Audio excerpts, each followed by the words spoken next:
10 August 2023 सकाळी पाकिस्तानच्या इस्लामाबादमधून इंग्लंडच्या सरे पोलिसांना फोन आला.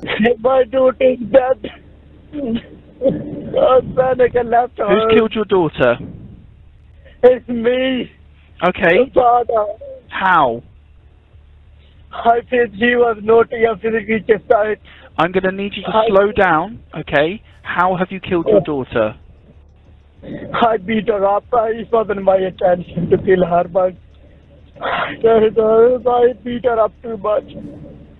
हा फोन करणारा व्यक्ती उर्फान शरीफ असून तो पोलिसांना एका घराचा पत्ता सांगतो आणि म्हणतो या घराच्या पहिल्या मजल्यावर एका बेडरूम मध्ये मृतदेह आहे आणि तो माझ्या मुलीचा आहे. मीच तिला मारलंय असं सांगता सांगता तो रडत असतो. मला तिला मारायचं नव्हतं पण मला राग आला आणि मी तिला मारलं. मीच माझ्या मुलीचा गुन्हेगार आहे. पुढे असं म्हणतो की मी लवकरच पोलिसांना शरण आहे. असं म्हणून तो फोन ठेवतो. पोलीस लगेच दिलेल्या लोकेशनवर पोहोचतात. घरात कोणीच नसतं. पहिल्या मजल्याच्या बेडरूम मध्ये पोलीस पोहोचतात. बेडवरची चादर हटवताच त्यांना 10 वर्षाचा मुलीचा मृतदेह सापडतो. तिच्या शरीरावर अगणित जखमा असतात. पोलिसांची एक टीम लगेच तिला हॉस्पिटलमध्ये घेऊन जाते. कदाचित ती जिवंत असेल याच आशेने. पुढे पोलिसांना शोधाशोध करत असताना 3 पानाची नोट उशीच्या खाली सापडते. पहिल्या पानावर लिहिलेलं असतं लव्ह यू सारा आणि दुसऱ्या पानावर असं लिहिलेलं असतं की ज्याला ही नोट मिळेल मी त्याला सांगू इच्छितो माझं नाव उर्फान शरीफ आहे. मीच माझ्या मुलीला संपवलंय, तिला मारलंय आणि आता मी पळतोय या भीतीने की मी पकडला जाईन. मी वचन देतो की मी लवकरच माझ्या गुन्ह्याची शिक्षा भोगायला कायद्याला शरण आहे. पुढे असं लिहिलेलं असतं की मी देवाची शपथ घेऊन सांगतो मला माझ्या मुलीला मारायचं नव्हतं पण माझ्या रागावरचा माझा ताबा सुटला आणि मी तिला मारलं. शेवटी असं लिहितो माझी मुलगी मुस्लिम असल्या तिचे शेवटची विधी हे मुस्लिम पद्धतीने घ्या. तिचा पोस्टमॉर्टम पूर्ण व्हायच्या आधी मी परत येईल. पोलीस आपली इन्व्हेस्टिगेशन सुरू कर. सरेच्या या घरामध्ये एक पाकिस्तानी कुटुंब राहत. उर्फान शरीफ वय वर्ष 43, त्याची पत्नी बीनश बतूल आणि त्याचा छोटा भाऊ फैसल मलिक हे राहत होते. साराच्या व्यतिरिक्त उर्फानची 5 मुलं होती. 2001 मध्ये उर्फान पाकिस्तान मधून इंग्लंडला गेला. तिथे तो टॅक्सी चालवून कुटुंबाचा सांभाळ करतो. काही दिवसानंतर त्याची ओळख पोलिश मुलगी उलगा सोबत झाली. नंतर दोघांमध्ये प्रेम झालं आणि 2009 मध्ये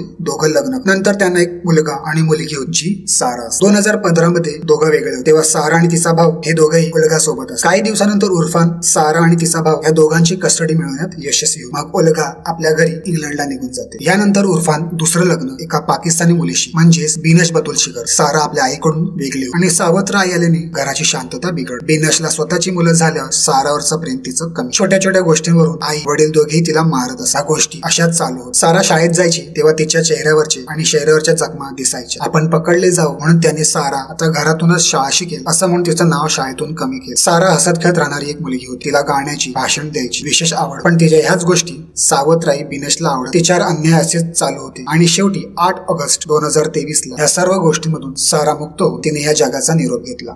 साराचा जीव गेला हे समजताच त्याच दिवशी तो सर्व कुटुंबासह पाकिस्तानला निघून गेला. या दरम्यान साराचा पोस्टमॉर्टम रिपोर्ट मीडियामध्ये आला आणि कोणाला विश्वासच बसत नव्हता की 10 वर्षाच्या मुलीला इतके अन्याय सहन करावे लागले असते. रिपोर्टनुसार तिच्या अंगात 71 ठिकाणी जखमा होत्या, 25 ठिकाणी हड्ड्या तुटल्या होत्या आणि भरपूर फ्रॅक्चर होतं. इस्त्री करून तिचं शरीर भाजलं गेलं होतं व अगणित ठिकाणी दातांनी ओरबाडून देखील चावलं होतं. पोलीस आता गुन्हेगारांना पकडण्याची शर्थीने प्रयत्न करत होते. एका महिन्यानंतर 13 सप्टेंबर 2023 ला उर्फान, बीनश आणि त्याचा भाऊ इस्लामाबाद ते वाया दुबई आणि दुबई ते इंग्लंडला जात होते. गेटविक एअरपोर्टवर विमान लँड करताच या तिघांची येण्याची बातमी पोलिसांना मिळाली होती. प्रवासी उतरण्याआधीच पोलीस प्लेन मध्ये शिरले आणि तिघांना आम्ही तुम्हाला अरेस्ट करायला आलोय असं सांगून त्यांना अटक केली. पोलीस चार्जशीट दाखल करतात आणि 8 ऑक्टोबरला केसची ट्रायल सुरू होते. तिघांना त्यांच्या अपराधाबद्दल विचारलं असता तिघं नो कॉमेंट्स असं म्हणतात. कदाचित त्यांच्या वकिलांनी त्यांना असं सांगितलं असं. ट्रायल सुरू होऊन 1 महिना होतो. ज्या उर्फाननं फोन केला, नोट सोडली होती, तोच उर्फान आता नोव्हेंबर मात्र अगदी बदलला होता आणि सांगायला लागला की मी माझ्या मुलीला मारलं नाही. पुढे नोव्हेंबरच्या ट्रायल मध्ये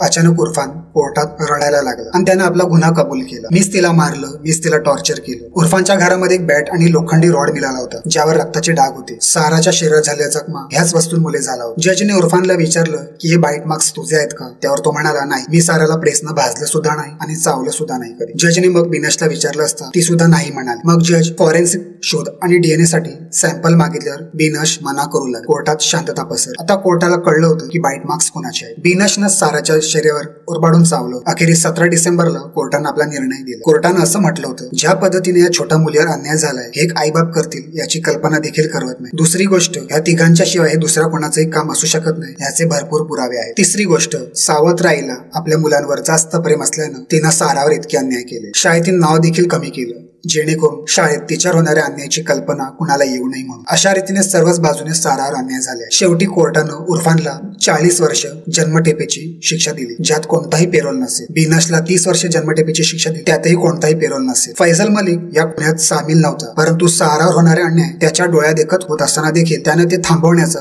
किंवा पोलिसांना कळवण्याचा प्रयत्न केला. त्यामुळे तो सुद्धा या गुन्ह्यात सामील आहे. प्रत्यक्षरित्या नसला तरी कोर्टानं त्याला 16 वर्षाची शिक्षा सुनावली. जेव्हा ही गोष्ट साराच्या खऱ्या आईला कळली तेव्हा तिला धक्काच बस. ती कोर्टाला अशी विनंती करते की ज्या जनावरांनी माझ्या मुलीला माझ्यापासून वेगळं केलं त्यांना शिक्षा झालीच पाहिजे, परंतु तिच्या आत्म्याला शांती तेव्हाच मिळेल जेव्हा तिचे अंतिम विधी कॅथलिक पद्धतीने होते. आजच्या व्हिडिओमध्ये इतकंच. व्हिडिओ इन्फॉर्मेटिव्ह वाटला असेल तर चॅनलला सबस्क्राईब नक्की करा व तुमच्या मित्रमैत्रिणींना शेअर नक्की करा. भेटूया पुढच्या व्हिडिओमध्ये.